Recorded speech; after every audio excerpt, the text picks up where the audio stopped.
Good morning, students. Today we discuss conditions of equilibrium in case of homogeneous liquid and heterogeneous liquid.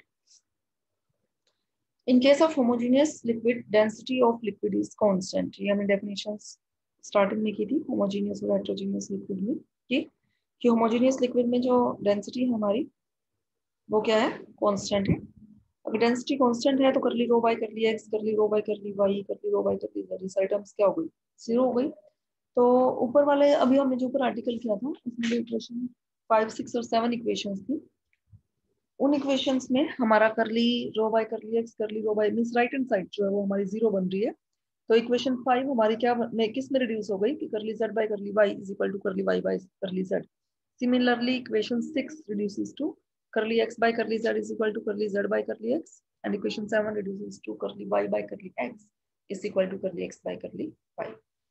Now condition of equilibrium in a homogeneous liquid are curly x by curly y is equal to curly y means इन्हीं को ही हमने rearrange करके लिखा. सबसे last जो है वो सबसे पहले लिखी हुई है हमने. फिर जो ये सबसे फर्स्ट है उसको हमने सेकंड नंबर पे लिखा हुआ है और जो सेकंड थी उसको हमने जस्ट थर्ड नंबर पे लिखा हुआ है. This is the condition of equilibrium in homogeneous liquid. Also in case of homogeneous liquid, rho being constant, equation dp means derivative of p is equal to this gives जो हमारी sufficient condition थी. sufficient condition में हमने क्या लिखा था कि rho x dx plus y dy plus z dz is an exact differential equation. ठीक है, तो यहां से हमारे पास क्या आ जाएगा कि x dx plus y dy plus z dz is equal to dp derivative of p by rho and this can be written as derivative of p by rho because p rho is constant. Now this shows that x dx plus y dy plus z dz is a perfect differential. So system of forces is conservative. अब system of force हम क्या कह रहे हैं, ये conservative है. Conservative force के लिए जो हमारा infinitesimal जो work done है means very small amount में जो होता है is an exact differential बनता है वो हमारा. इसमें आपको एक रिमार्क दे रखा है. A system of forces is conservative in which work done by forces in a displacement does not depend upon the path but depends upon the initial and final position. कि अगर हम कह रहे हैं कि जो हमारा सिस्टम ऑफ फोर्सेस है वो कंजर्वेटिव है तो इसका मतलब जो फोर्सेस जब हम किसी बॉडी पे अप्लाई करते हैं तो बॉडी आपकी हमने डिस्प्लेस किया से बॉडी को तो जो डिस्प्लेसमेंट हुई वो पाथ पे डिपेंड नहीं करेगी, वो सिर्फ किस पे डिपेंड करेगी, इनिशियल और फाइनल पॉइंट्स पे डिपेंड करेगी.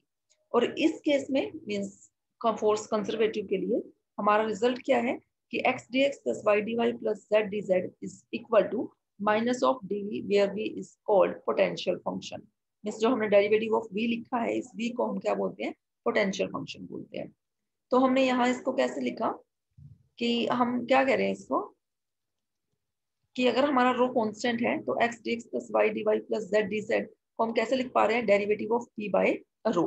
तो इसका मतलब x plus y dy plus z dz हमारा क्या बन गया, परफेक्ट डिफरेंशियल बन गई. So system of forces is conservative.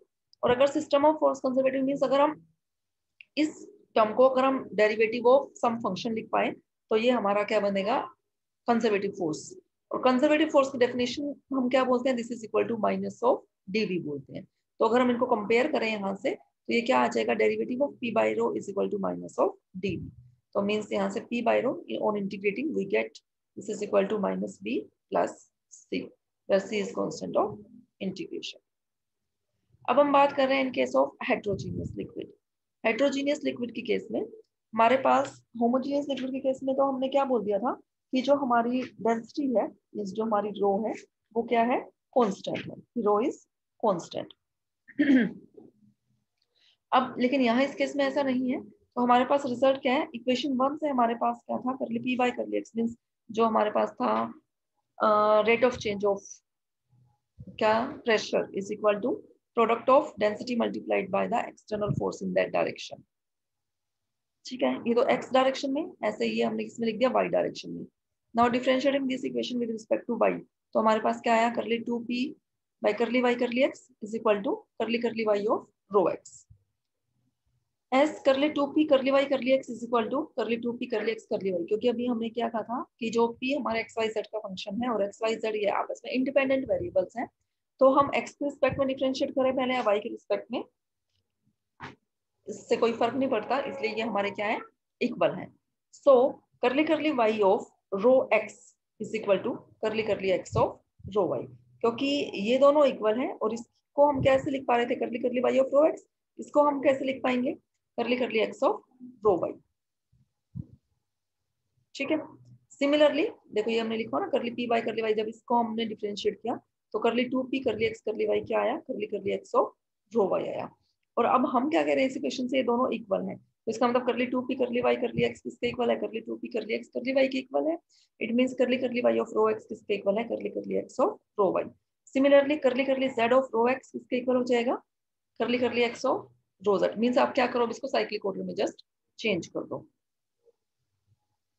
ये सॉरी तो गलत लिखा है इसने, करली करली जेड ऑफ, जब साइक्लिक ऑर्डर में चेंज करोगे तो एक्स का यहाँ वाई बन जाएगा, ये यहाँ लिखा हुआ है curly curly Z of rho Y is equal to कर, जब इस एक्स को साइक्लिक ऑर्डर में चेंज करोगे तो वाई आएगा, curly curly Y of rho Z. Third curly curly x of rho Z, ये इसने गलत लिखा हुआ है इसमें, ये यहाँ करेक्ट करके लिखा हुआ है, करली करली जब इसको साइक्लिक ऑर्डर में चेंज करेंगे तो ये जेड एक्स बन जाएगा, वाई आपका जेड बन जाएगा, ऐसे ये वाई आपका जेड बन जाएगा और जेड आपका एक्स बन जाएगा। तो these are condition of equilibrium. इसमें हमने इक्विलिब्रियम की कंडीशन निकाली है हेटेरोजेनियस और होमोजेनियस लिक्विड्स के। ठीक है। अब इससे बेस्ड इंपॉर्टेंट जो है, एक तो इसमें आर्टिकल भी इंपॉर्टेंट है, ये जो हमने फर्स्ट आर्टिकल किया, क्योंकि सब कुछ फर्स्ट आर्टिकल पे बेस्ड है इसमें जो, और एक इंपॉर्टेंट आर्टिकल जो है वो एक इसमें कंडीशन ऑफ इक्विलिब्रियम, और सबसे इंपॉर्टेंट जिसको हम बोलेंगे वो है इसमें ये एग्जांपल्स पे बेस्ड, इसमें से एक क्वेश्चन जरूर आता है। If the components parallel to axis of forces acting on an element of a fluid at x, y, z. Sorry.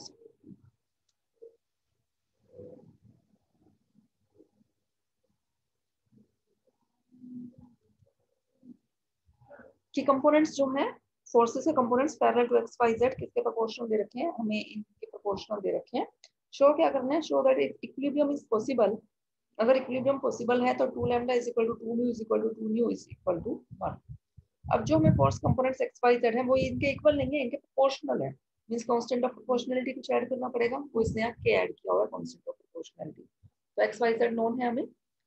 Now from these equations we have, अब हमने कंडीशन ऑफ इक्विलिब्रियम जो है वो हमें सेटिस्फाई करानी है। कंडीशन ऑफ इक्विलिब्रियम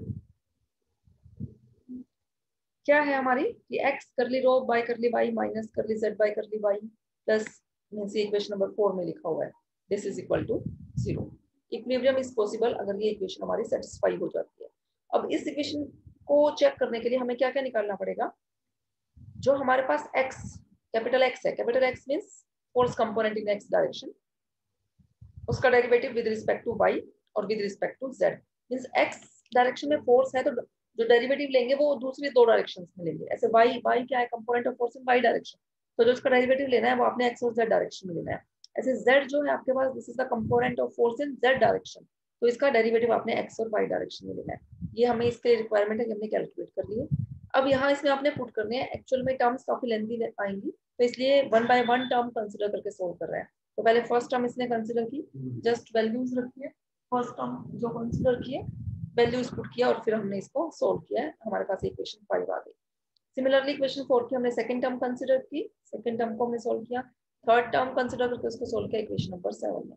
अब ये 5 6 7 जो है उसको हमने सब्स्टिट्यूट करके इक्वेशन नंबर 4 में, 4 में सब्स्टिट्यूट करने के बाद उसको हमें रीअरेंज करना है, सोल्व करना है, सोल्व करके हमारे पास ये इक्वेशन आ गई, ये जो इक्वेशन लिखी हुई है। अब जो इक्वेशन है, अब ये हमने क्या कहा कि वो क्या हो जाना चाहिए, इक्वेशन ऑफ इक्विलिब्रियम सेटिस्फाई होने का मतलब 0 के इक्वल होना चाहिए।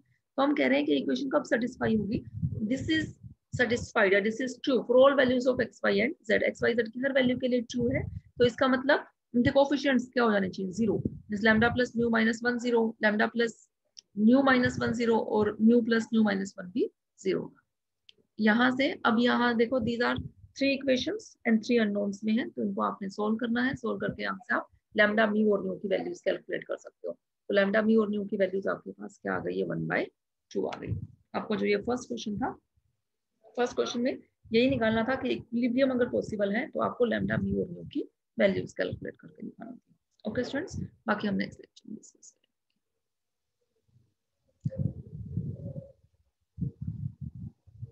स्टूडेंट्स जो ये क्वेश्चंस इसमें बुक में हैं जो सोल्व है वो आपने सारे ही करने हैं, और जो अनसोल्व क्वेश्चंस हैं वो भी आप लोगों ने ट्राई करने हैं। लेकिन ऐसा नहीं है कि बुक के मतलब ये स्टैंडर्ड ऐसी बुक नहीं है कि आपके सिलेबस में इसी बुक में से ही आना, जैसे बाकी तो सारी बुक्स हैं आपके जीवन संस पब्लिकेशन की कि आप वही बुक रेफर करते हो। हम इसमें और भी बुक्स से मैं आपको ये क्वेश्चन सोल्व कराऊंगी। तो जो मैं आप लोगों को क्वेश्चन सेंड करूंगी जो एग्जाम्पल सोल्व किए हुए वो आपने जरूर करने हैं, वो एग्जाम्पल सोल्व किए हुए। आप इसके एक्सरसाइज भी ट्राई करो, बेटर है क्वेश्चन करोगे जितना अच्छा उतनी प्रैक्टिस होगी आप लोगों की। ठीक है, अगर आपको कहीं भी किसी स्टेप पे डाउट हो तो आप पूछ सकते हो।